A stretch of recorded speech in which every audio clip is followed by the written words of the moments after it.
show that tackles the big issues affecting the BVI and the rest of the Caribbean. Searches for answers to today's big questions and gives viewers a unique perspective on developing stories. Follow the big story with me, Kathy Richards, only on GTV.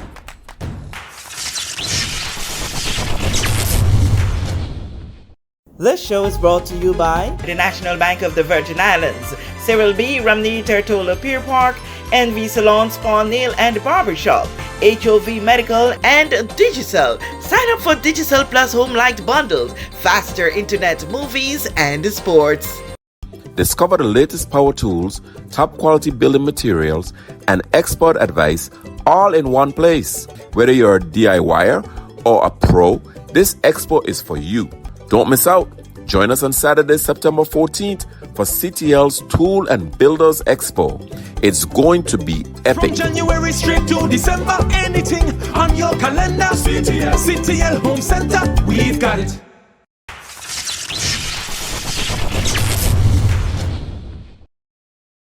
This is The Big Story. I'm Kathy Richards. I want to thank you so much for joining us for this edition. Today in studio with me, we have the Managing Director of WINAIR. Yes, I'm talking WINAIR, and that is something that I know all would be interested in. Han, first of all, welcome to the Virgin Islands. Thank you for having me. And secondly, welcome to our set of The Big Story. Thank you. All right. WINAIR is a home name here in the Virgin Islands when it comes to aviation, flying here and there. But you are here in the territory, I guess, to look at avenues in which you can improve, see what challenges your customers face, and how you can mitigate those. Tell us a little bit about your decision to come here on this one-day visit or 2 days. Well, I have several reasons. We have several reasons to be here. Sometimes WINAIR is a bit too modest because WINAIR is the oldest airline in the region. We're here for 63 years, and we operate a bit below the radar in the sense that we have a very punctual operation, and often things are written when things go wrong or there are problems, and nothing is written about WINAIR, which is a good thing, but because it means everything goes well. But maybe we should stress that a bit more. So that's why I came here, because we have twice a day a flight to Antigua. We have 2, 3, 4 times a day a flight to St. Martin. We have flights to St. Kitts. We're augmenting these flights this winter. So we thought it would be a good moment to come to the BVI and explain what we're doing and why. Awesome. Well, when augmenting this winter, which means just in a matter of few months, and persons would be pretty interesting to hear how that is planned out. Yeah, so for us the winter starts at around November 15, because that's when the season for the American tourists start. And actually it's 2 developments. One is we are opening up what we call the South, so we're going to fly to St. Vincent, Barbados and St. Lucia via St. Martin. So that creates new connections from the people of BVI to go to these destinations. And next to that is that the current program we have, so to Antigua, St. Kitts and St. Martin, will also be augmented. And of course we do that because we see it's going well. So we foresee growth possible. So what routes do you see coming on stream soon from the Virgin Islands to other destinations in the Caribbean? Well, so this morning I spoke to several stakeholders of the airport, the tourism office, Minister Reimer, and we explained that we are going to do a route from St. Martin to St. Lucia and St. Vincent and connect that to Tortola. And immediately they started to try to convince us that we should do a route directly from Tortola to, especially to St. Vincent. So I guess you were expecting that. Well, apparently, especially the route to St. Vincent, there's a lot of interest in.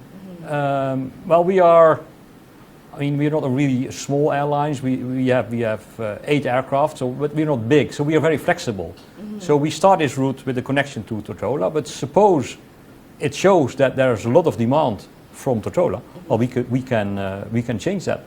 So we really have good hopes that especially St. Lucia and St. Vincent will really be good new connections for the people here. Okay. In those discussions you would have had there with the minister, with the tourist board, Yeah. and with the BVI Airports Authority, what was the common denominator that you found all three of these entities looking forward to? Well, we were very happy to see that we were recognized for our punctuality. And maybe that's something underestimated in aviation, but what do we sell? We sell a ticket at a certain time. And we do our utmost to do that, to live up to that promise. So for us, flying on time, and by doing that, connecting to the rest of the world is very important. So that connectivity via St. Maarten to the United States, but also, for instance, to France and to the Netherlands, is very important. We have commercial relationships with airlines like JetBlue, United, Air France, BA. So the connectivity that WINAIR offers is quite special because of all these connections from St. Maarten. What has been the feedback over the years that you have been getting from the Virgin Islands flyers? Well, if I put it negative, we are, well, taken for granted is maybe not the right expression, but people know we're there, they trust us, so that's of course is a very good thing. There's quite some competition on the route to Tortola. Of course, it has to do with the mix of passengers, so a lot of international tourists coming here. So we have several airlines operating comparable routes as we do, but the feedback from customers we get is that they have trust in us, they come back to us, and they value our service. Okay. Has it been one of the things that persons have been asking when Air is going to get bigger planes? Yes, I mean the question for bigger plane often shows up, but we have two sizes currently. We have 19-seaters and 50-seaters. Most of our flights to the British Virgin Islands is with the 50-seater. Okay. So we do that twice a day. And to complement that, we have the 19-seater. For instance, late in the evening, we sometimes have the 19-seater simply because, well, there's less traffic. So we should not underestimate that we have a lot of routes between relative small islands. So having an aircraft of 20, 30, maybe 50 seats is the correct size. Bigger, it will be very difficult to fill for us. Some of the challenge, not necessarily with WINAIR, but on a general basis when it comes to airlines, one of the challenge persons face a lot is delay, especially when it comes to baggage. Is this something that has been affecting WINAIR? I'm a bit hesitant in responding because, I mean, my responsibility is WINAIR, and we pride ourselves in our punctuality. Again, that's what we sell to customers. So for us, it's crucial to fly on time. It's crucial to prevent problems, and of course, also with us, things happen, and then we take care of our customers. So yes, there will be moments where we have a delay, especially, well, we're now in mid-September. We can see the weather changing.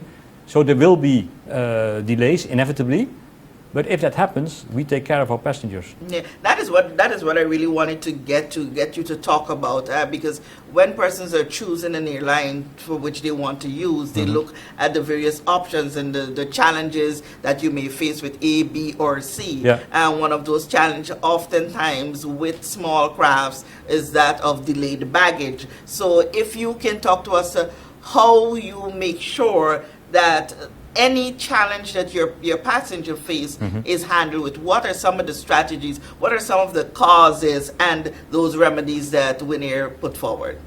Well, to give a very simple example, our Twin Otters are 19-seaters, but we only have maximum 16 passengers on there. So why is that? To be able to carry luggage, because if we would put 19 people on there, the weight of the luggage would be too much.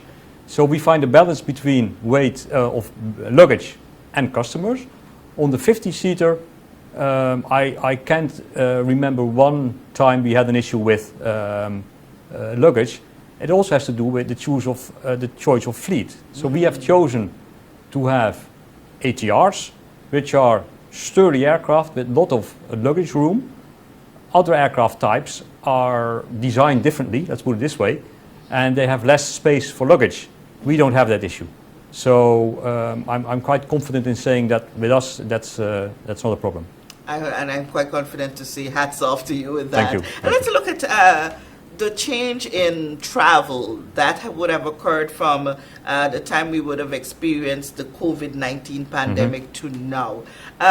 During that space, during the COVID era, what were some of the challenges that you guys had to navigate to ensure that you maintain that customer base and to make sure that your customers are satisfied during that period, and how those would have transformed into today now that we are out of that space, but yes, facing other challenges, but what are some of those benefits that came out of the COVID-19 era for you?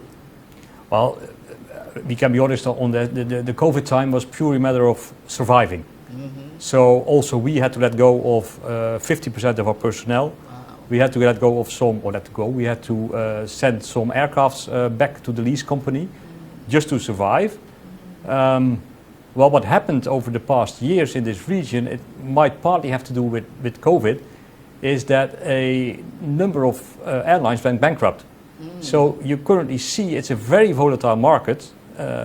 I'm in my role only for 1 year, and I've seen 3 competitors go bankrupt.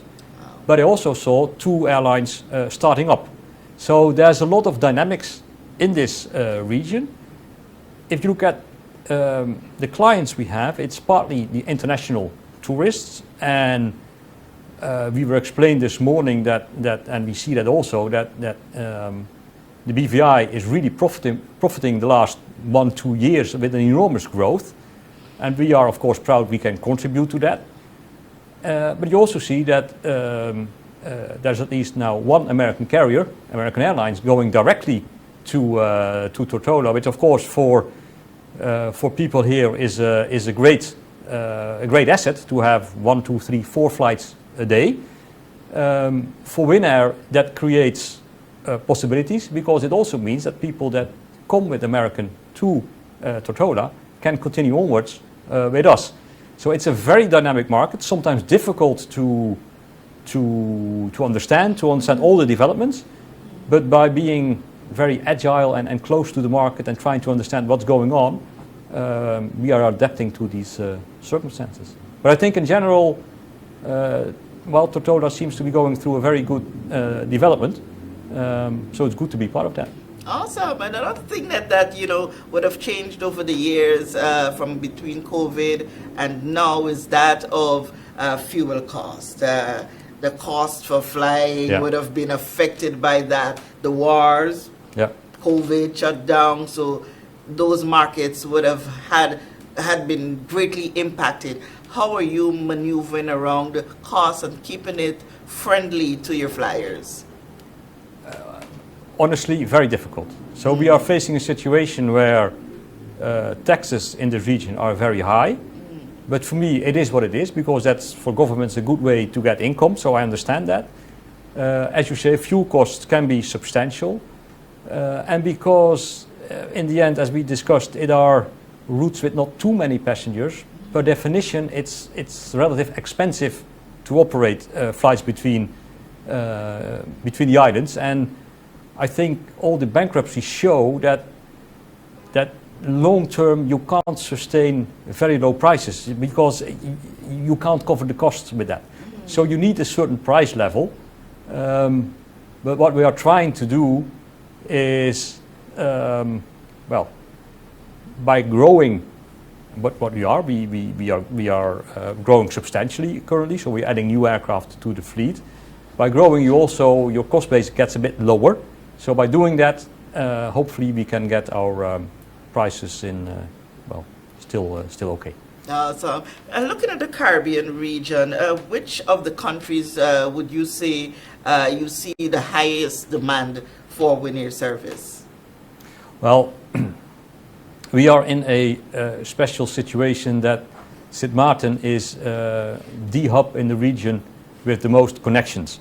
So Sint Maarten in itself is growing very fast currently, also because the airport is renewed. And apart from that, it's difficult to say in general. For instance, this summer period, July and August, we saw a strong peak in both St. Kitts and Tortola. And we're still trying to understand why is that for these two islands and, for instance, not for Antigua. And I can't give you the answer. I just can see that's happening. There are some other developments, for instance, Curaçao, and we operate to Curaçao. It's developing more and more into a touristic destination also for the region. So more and more people from, well, maybe also from Tortola, I don't know, but from Barbados, etc., they also go on holiday to Curaçao. So that's also a new dynamic in the market. And besides, there are still countries or destinations within a country that need to be developed. So we recently opened flights, for instance, to Nevis. Until recently, people from Nevis had to go take a ferry to St. Kitts and then take a flight. And this morning, we discussed Virgin Gorda. Because, of course, our focus is on Tortola because we're doing that for many years. But discussing with all the parties this morning, we thought, well, why not open a route to Virgin Gorda? Direct. And why did that thought come up? Because the product, the touristic product that's offered on Virgin Gorda, it could attract quite some international customers, and a lot of these international customers, they come via Sint Maarten. So we have other destinations, like St. Bart's, like Nevis, where the majority of clients come from these international connections.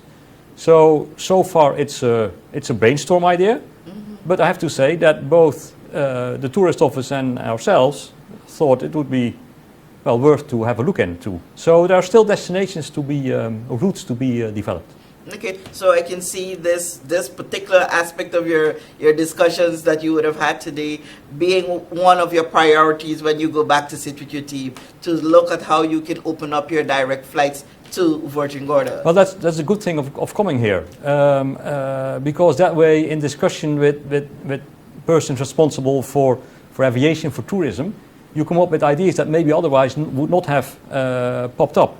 So yes, we definitely go home with homework at least two aspects. One is direct flight to St. Vincent from here, and two is research into is Virgin Gorda, could that be a good option? So it's quite inspiring to have this kind of homework to do. All right, it's nice when you come on the scene and see and hear directly from persons, not coffee cups and sip on something else, that these conversations can prove so fruitful. The other thing that you slightly mentioned about, I think it was St. Maarten, the reason why you think that there is a boost there is because of the development of their airport. The development of the Terence B. Lettsome International Airport is a conversation that has been going on. There are some things that are in train, and I guess you would have had that conversation as well with Mr. Manal, but also critically in conversation for a few years now is the expansion of the airport runway here. Yeah. How do you see that, should it come to being, impacting you positively as an airline? Well, I would like to bring that a bit broader. My background is 20 years of tourism and aviation. Okay. And it's not because you have a longer runway that tourists will come. It starts with hotel brands. American customers come to hotel brands they recognize. European customers come to hotel brands they recognize. And they are different, by the way. So the American brands are different from the European brands. So it should all be aligned. So opening up an airport in itself will not help unless you open up these hotels. And the other way around, if you open up the hotels and you don't have the airport capacity, it also doesn't work. So it goes hand in hand. And of course, from WINAIR perspective, if the airport would have a longer runway, if hotels would be developed, well, for us that of course would be great because it would mean more business. So we would love to be part of that. Awesome. So, in essence, you're saying, should the Virgin Islands move in that direction of getting certain branded hotel facilities here, along with the plans to expand the airport and its runway, will significantly boost our tourism product? Well, being a European myself, and I lived in several countries in Europe, it's important to realize that in Europe people talk about the Caribbean. So for them it's one region. It's difficult for people from Europe to understand the differences between several destinations. So I think it's important also to think of a specific label or specific how do you want to position the BVI? I mean, is it the sailing capital of the world, which of course is a good thing. But how can the BVI differentiate itself from, for instance, St. Bart's or Anguilla, because they focus on the same type of clients, and you need something for a client to recognize this is different or this is new. And clients in Europe, and I'm sure it's the same in America, although I'm not an expert in that, but they're always looking for new destinations. They love to go to a new destination and go on Insta or on Facebook. This is me on the BVI, for instance. But for that, of course, you need to offer something that's, well, I won't say unique, but it's special. Mm-hmm. So the branding, the differentiation is also very important, and I think there are still a lot of possibilities. Yes. Awesome, great perspective to look at.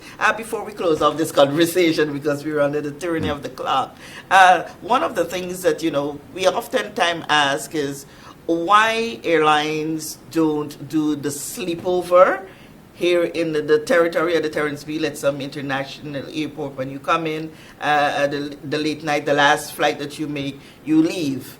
And not overnight when you do have passengers for the very first flight in the morning. What is the challenge that you guys as WINAIR experience that would cause you to go sleep someplace else rather than sleep in our beds?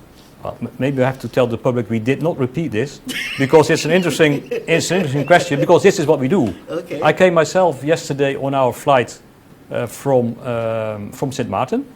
And we stayed with the crew in the hotel, and the crew left at 7 to go via St. Kitts to St. Martin. So for us, overnighting is crucial, to be honest, in Tortola, because maybe it's too much detail, but if you fly to Tortola from St. Martin in the afternoon, the flight back from here to St. Martin will be empty, because nobody, I mean, why would you want to go to St. Martin at 8 o'clock in the evening?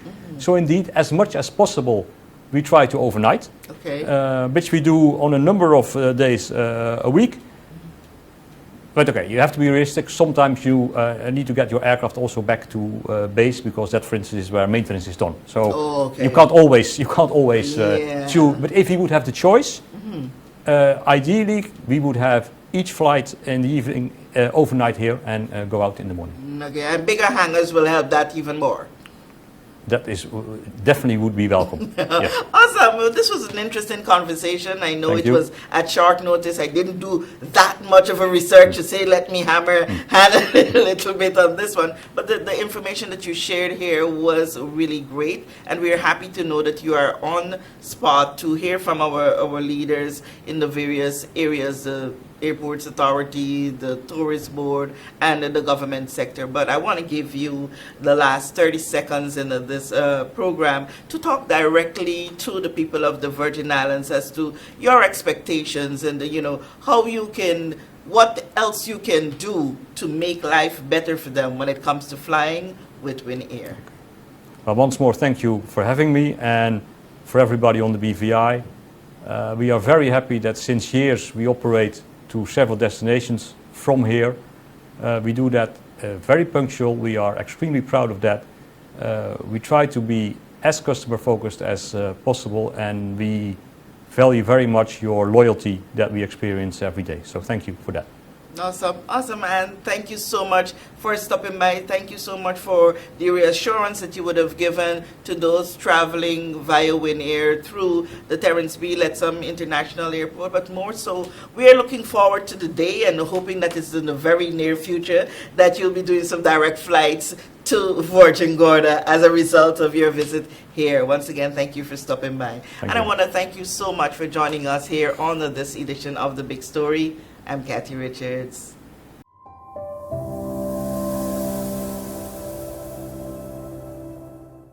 Discover the latest power tools, top quality building materials, and expert advice all in one place. Whether you're a DIYer or a pro, this expo is for you. Don't miss out. Join us on Saturday, September 14th for CTL's Tool and Builders Expo. It's going to be epic. From January straight to December, anything on your calendar. CTL Home Center, we've got it. We know that where you choose to bank matters, and it is your vote on what your funds do in strengthening our community. As your official Bank of Paradise, we invest and support the lifeblood of our economy by helping in the realization of personal goals for homeownership, education, and entrepreneurial visions, which support small businesses. We make it our place to connect with persons and worthy causes, and we have been doing so for more than 30 years.